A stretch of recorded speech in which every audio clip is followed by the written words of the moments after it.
Give me 37 minutes and you'll learn to fully let go. Creators, you've survived a lot, but survival isn't the same as peace. That's why tonight we explore a question most never ask. What actually disappears when attention fully rests on experience? And could that disappearance be the beginning of your breakthrough? Oh, yes, on tonight's show,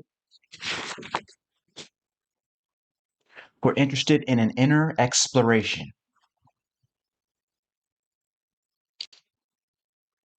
Because what if the thing exhausting you isn't your life,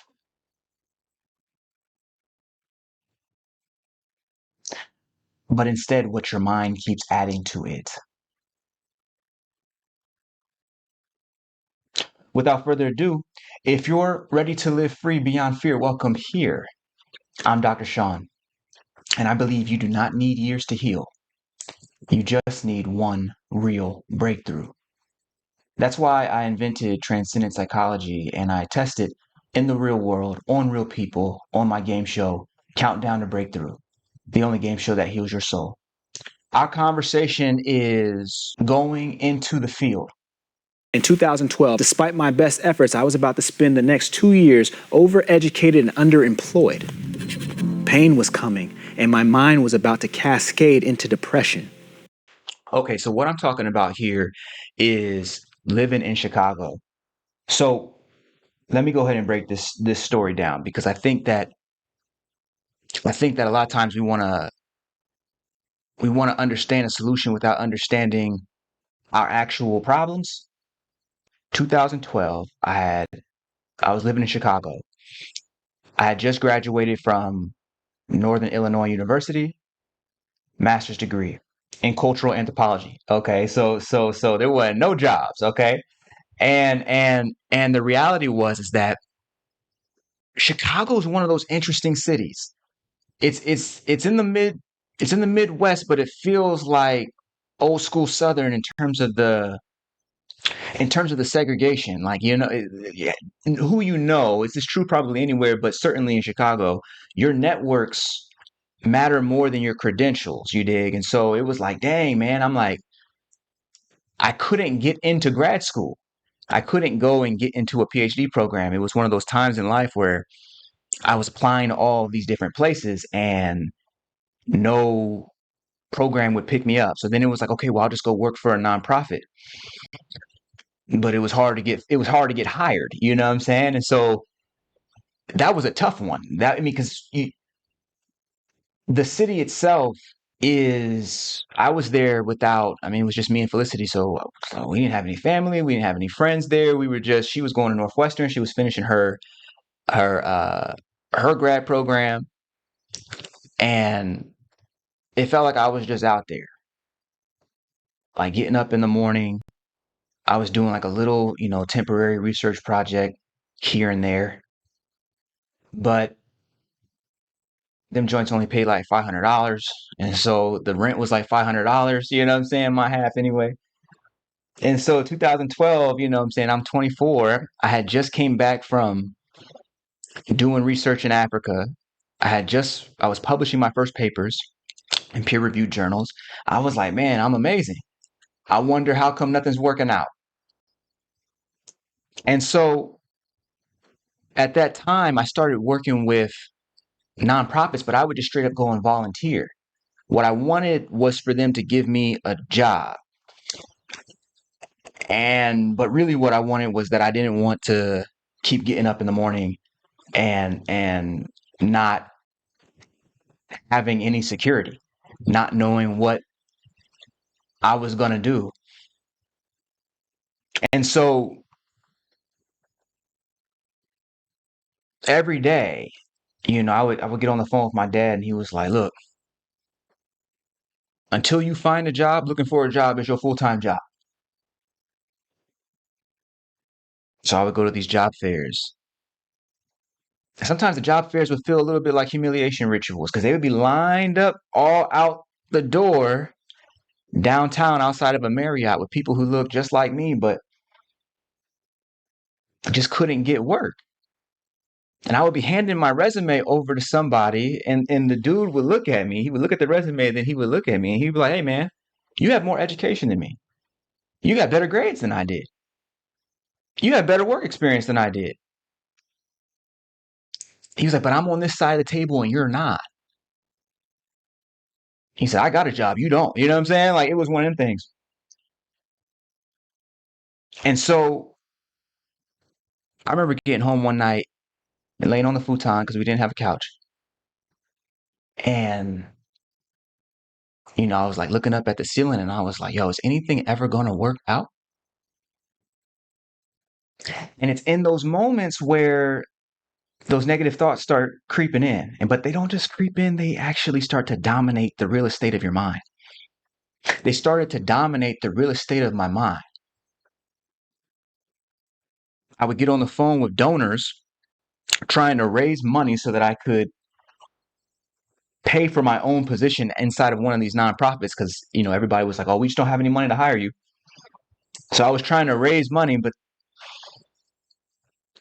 the donors, like, I would kind of break protocol. I didn't really know what I was doing.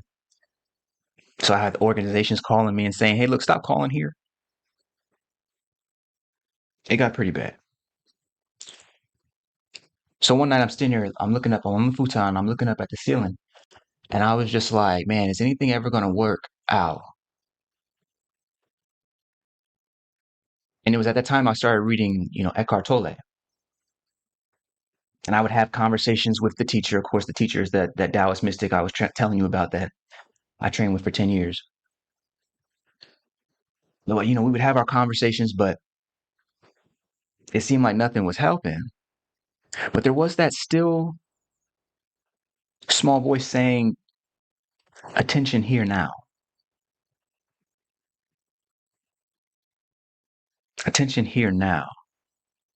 And so as we're watching this, that's what I'm referring to during this piece. Underemployed. I end up getting like I ended up working at like Malcolm X Community College. I was teaching like you're teaching 4 classes or 4, whatever the case is, but it's still they're paying you as if it's part time. You dig what I'm saying? So it was like underemployed. And so it was like all these negative thoughts started dominating my attention to the point where my attention was on the negative thoughts and not so much on experience itself.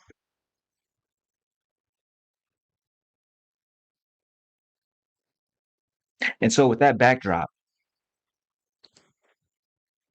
there came a question, which is the question we're handling in this episode of Countdown to Breakthrough, but also the question we're handling tonight. What if this nowness could be a gateway? Suppose if this nowness could be a gateway to something eternal. Can you escape into the now? Hmm. Is it escape to be fully present?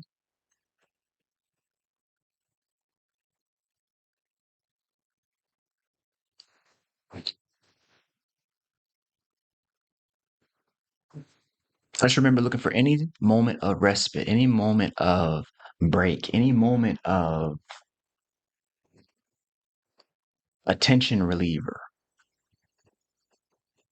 Because when it gets cold in Chicago, it gets cold. It gets cold. And perhaps this is our moment to actually go and do the exercise. But as we do this exercise on the screen that I'm about to play and show you, we just want our attention to rest on present experience. And then we'll allow awareness to tell us what we experienced after our exercise is done. Let's get to it. I have something for you. Use this kit, this conscious transformation technology. I call it the presence pin. When there's too much past or future inside of you, when your mind will not let you rest, look at this pin. You can use any object in your environment, but since this pin is now a part of your environment, look at this pin. Do not skip this part, even if your mind believes. It knows what comes next. As you look at this pin, take one deep breath and feel the air in your belly expand. Breathe in. Stay looking at this pin. Breathe out. Stay looking at this pin. Stay with the pin, but as you look, listen for how many sounds you can hear right now. How much attention can you give both to this pin and the sounds that are appearing to you now? What one thing stands out to you in this moment? Say it out loud. Great, name another. Great, name another.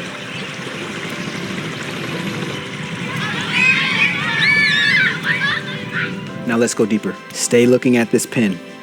What do you notice about the awareness you are using to look at this pin now? Do you have to do anything with your eyes to see right now?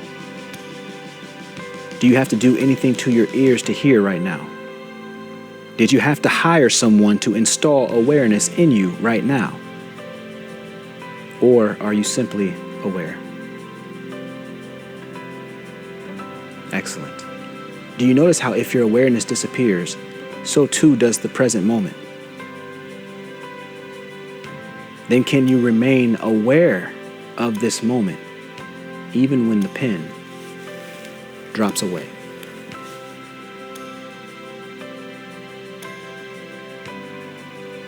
Excellent, you're done. Let me ask you, were you thinking about tomorrow during this exercise? Or what you have to do later today? Of course not. That's because you were in the state we call presence, which just means right here, right now. But it also means one more thing, that being present is the same as being aware. And if you can return back to this basic awareness, you can let go of all that doesn't serve you and overcome anything. Overthinking means nothing in the light of your presence. Fear means nothing in the light of your presence. Anxiety means nothing in the light of your presence. This is the power of entering the now, where wholeness begins. And every problem you could ever face has already been let go.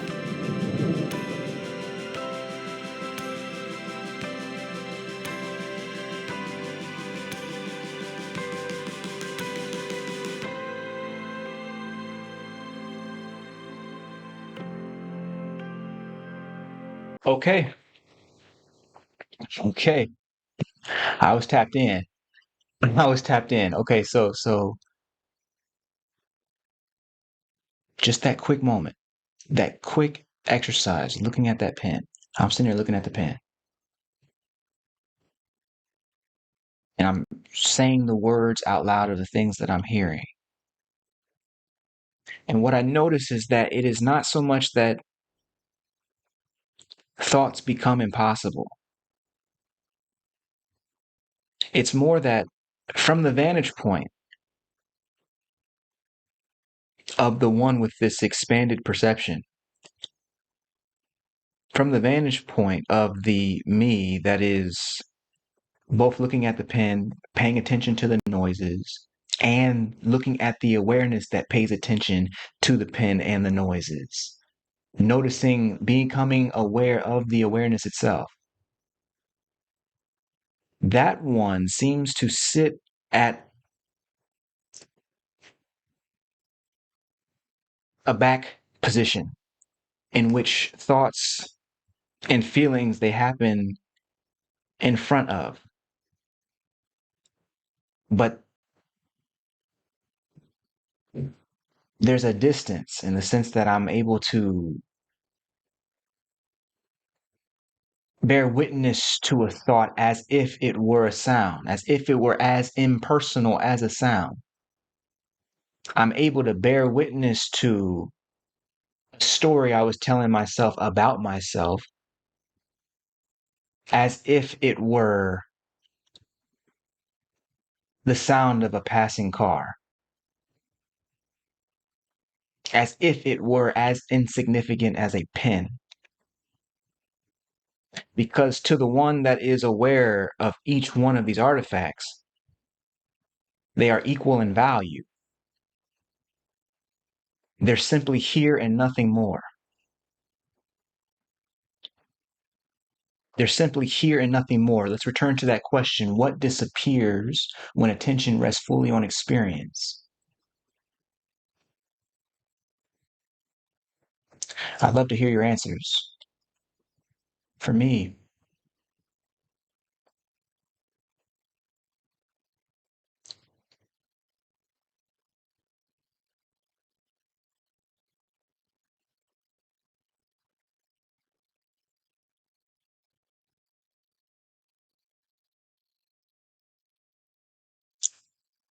it's proximity. The very closeness to the story of trauma I was telling myself, the very closeness to the story of pain I was rehearsing so many times. To me, it's proximity.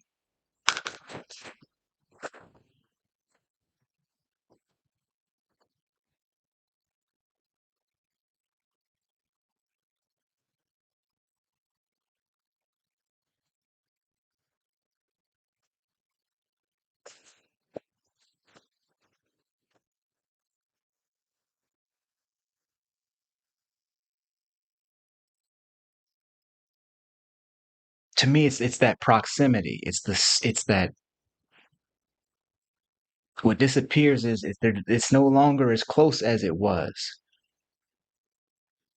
The pain is no longer as close as it was. It becomes but one of the other things in an environment that is ever changing, that is ever impermanent. No longer attached to the mythologies of past or future. I'm just not. I don't have the same closeness to it.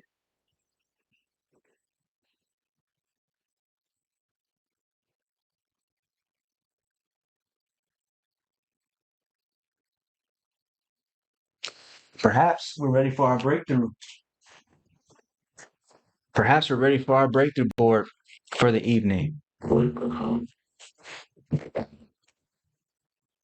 Okay. So what if we say our principle is? What if it's this?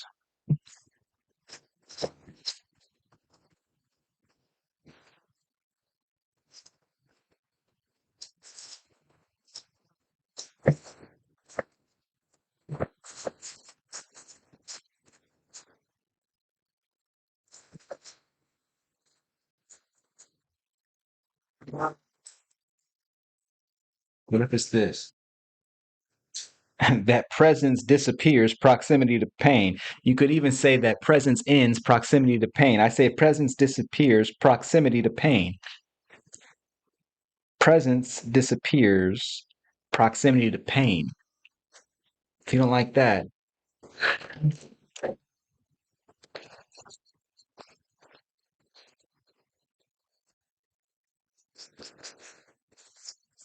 I don't mind you saying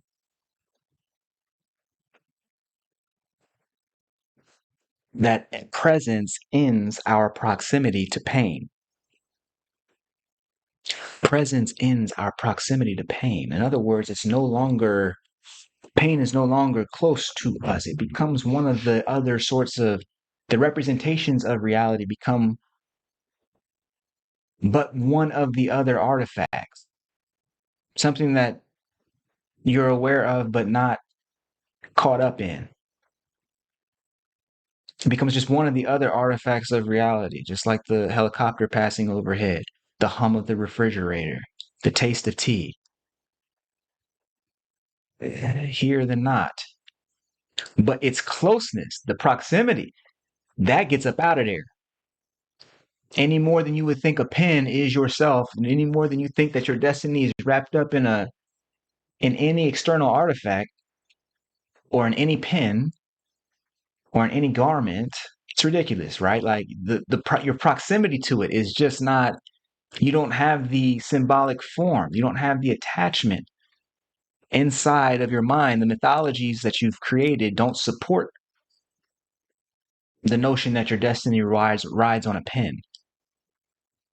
And so why would we think that our past is any different? Presence, what disappears when attention fully rests on experience, what disappears is our proximity to pain. That closeness to pain, that disappears.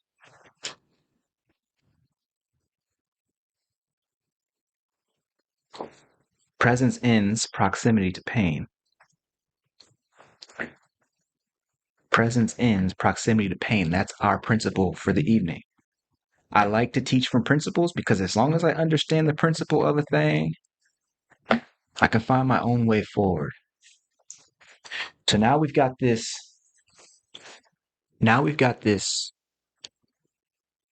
presence ending the proximity to pain situation. We know the principle. We need to understand the pattern. Ramon saying, I have a question, Dr. Shawn. Put it in the chat, Ramon. I want to hear it. I want to hear it because presence, what it disappears is that proximity to pain. Now we need to understand the pattern. The pattern being, of course, how did we get into the situation in the first place? How did we get into this situation in the first place? Well,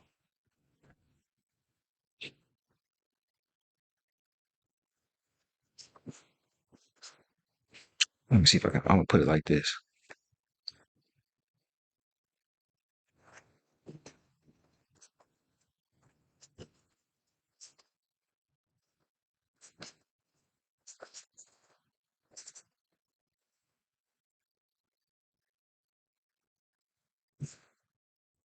I wish I could draw. I'm gonna throw this giant on here like this.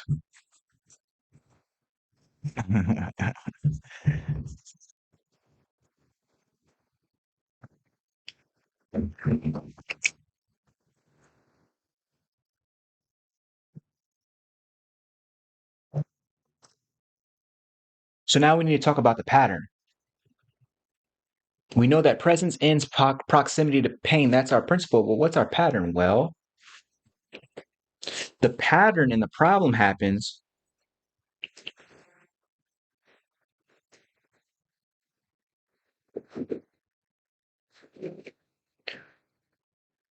when we start storing. See if we can get here. See if I can get you here. When we start storing past and future as this is supposed to be like Merlin. Okay. When we start storing past and future as symbolic myths in the mind. See, when we start storing past and future as symbolic myths in the mind, as memories with codified emotion, we're representing, anytime we are remembering a past, we are representing reality, but only a small piece of it, and only in a tiny little way. There's many ways we can remember an event, and yet, if we're remembering a traumatic experience, one that no longer exists, the actual event no longer exists, it only exists as a representation of reality inside of our mind, stored as a memory in the past. You dig what I'm saying? Stored as a past, what you could call this a past memory. Or you could say a future imagination.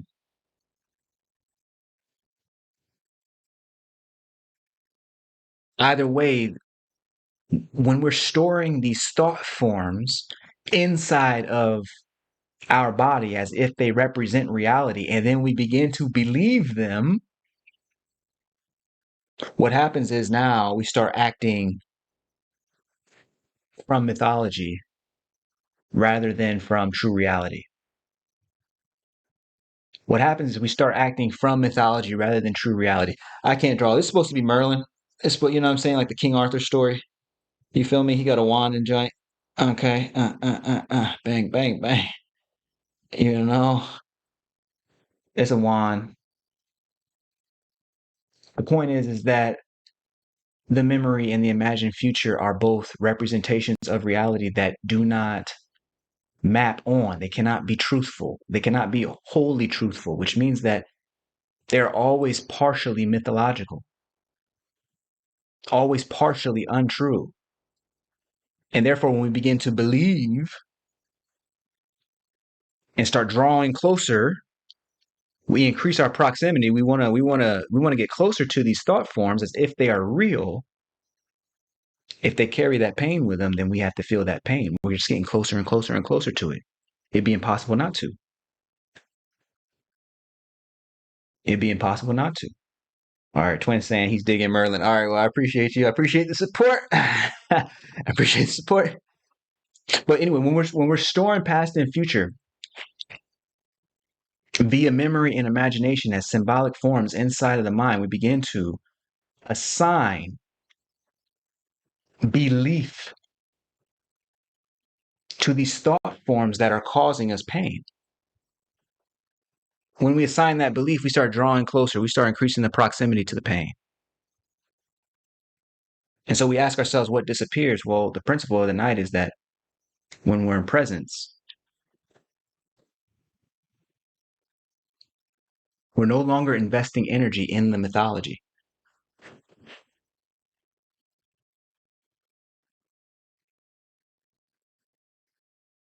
And so naturally we become free. Naturally we begin to create that distance. Not that it's a distance that we're trying to artificially force, only that it's a distance that this didn't exist in the first place. So it's more like we're just coming to our senses. And in this case, being in the present moment, we literally are filling our senses, filling our ears, filling our bodies up with awareness, expanding our perception in the here and now.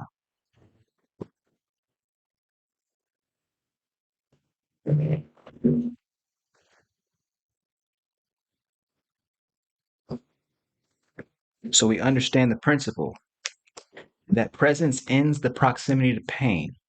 But the pattern was that the pain comes from symbolically representing reality through thought, through memory, and through imagination in such a way that we begin to believe in the old stories we're telling ourselves, or in the stories of what might be but isn't. We leave reality in favor of myths. So all the pain is really leaving reality in favor of a mythology.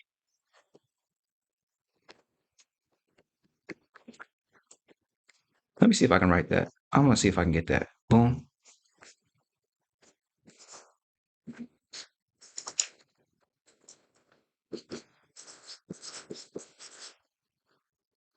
The pen starting to lose ink and junk. All right.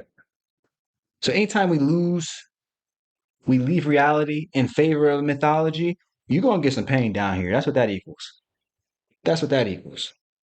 You ain't even got to worry about it. That's your pattern. You leave reality in favor of a myth, in favor of a mythology, one that is about past or future, which are always mythological.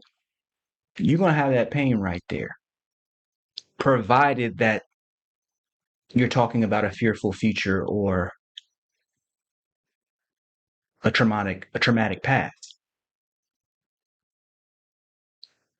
You're going to create that pain right there. And so what's presence doing? Presence is ending our proximity to pain because it's bringing us back to reality. Okay, excellent. So now we've talked about the principle, the pattern. We need to understand the path. We need to understand the path. Ramon, I see your question. Okay, so Ramon's saying, I am 27 years old and I'm still not where I want to be at. What do you say about that? Okay. You're only 27?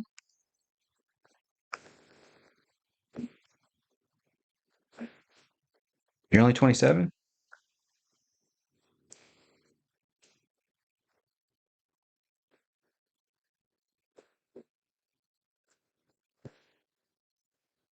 I'd like for you to say more. I'd like for you to say more. And also, yes, you can also come on the Dr. Shawn show. If you want to, you can also come on the Breakthrough Live. We'll actually have a conversation live. And people do get a lot of value out of that. Just email me at teamdrshawn@gmail.com. It's completely free, of course, and all that. But yeah, I'd like to know more of what you're saying because at 27 years old, the people who think they have it figured out are. Mm-hmm. And that's interesting. You say still not where you want to be. I wonder, do you have to access a memory of the past? Do you have to access an imagined future in order to do that? And does that itself place you in symbolic form rather than in true reality?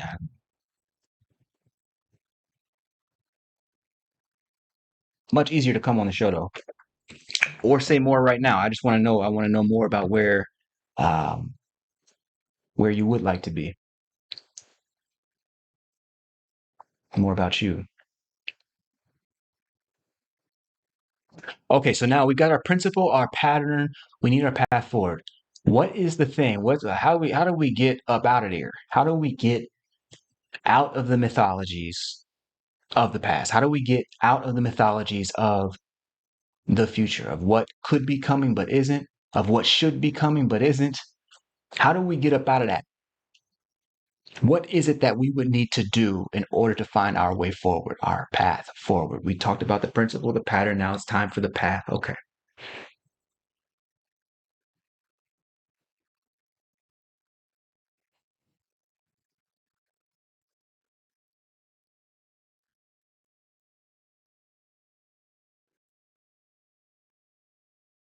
Okay.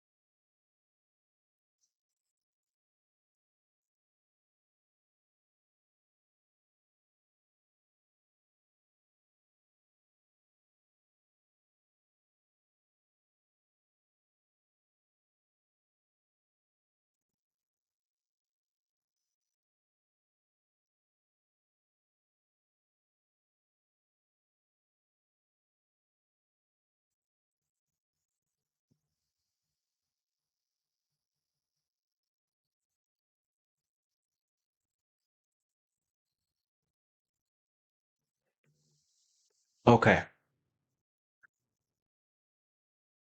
I think we're pretty clear that the path today is presence.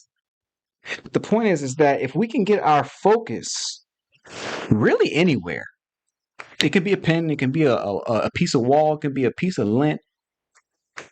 That gives us access to the space of everywhere. What's wonderful about that space of everywhere is that it is beyond any limited notion of pain. It is beyond our symbolic representations of reality because we've left that ultra world behind and now we're in true reality. You dig what I'm saying? We are leaving behind the fake reality, the one that has been stored up as a symbol of past or future, and now we are living in true reality. Okay, so there's that presence.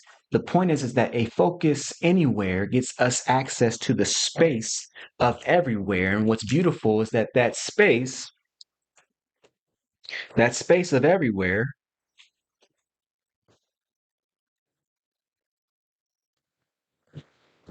it eradicates our proximity to pain.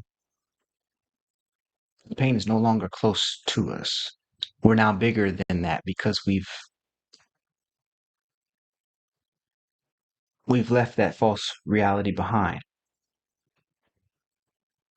Okay, Ramon's saying I would like to come on your show. Excellent, excellent, excellent. And so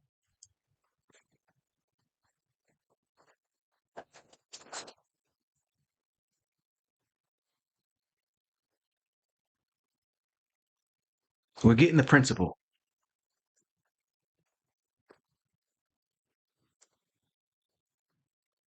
That presence ends our proximity to pain. We understand the pattern,